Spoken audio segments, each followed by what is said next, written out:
Senga untala. Yashashga haqqing yo'q sen. Menga mana xiyonat qilgan ko'ringlar. Jamiyatda yashashga haqqi yo'q.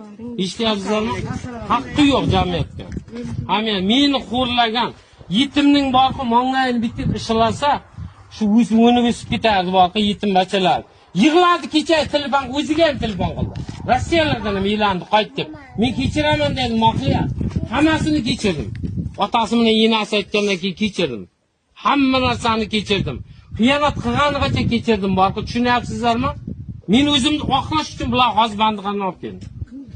O'zim olib keldim. Mana uyda aytmay yurdim men, mana endi aytyapman. To'yib ketganimdan, hayotim to'yib ketgandan keyin. Mana muammo. Mana aytsin Qur'on, men ishlab turibman. Ibrohim biz hozir keldik, yana boshqatdan gapiring. Mana bo'ldi. Mana aytsin. Mana aytsin, otasiga gapirdi. Mana otasiga gapirsin. Bu internetga chiqardi. Men aytib qo'ydim, internetga chiqaraman.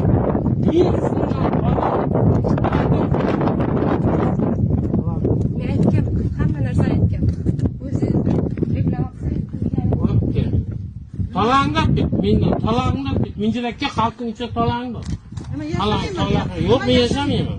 Men yashamayman. Mana otasi. Jamoatga shunday xotin borib, yashashga haqqi bormi?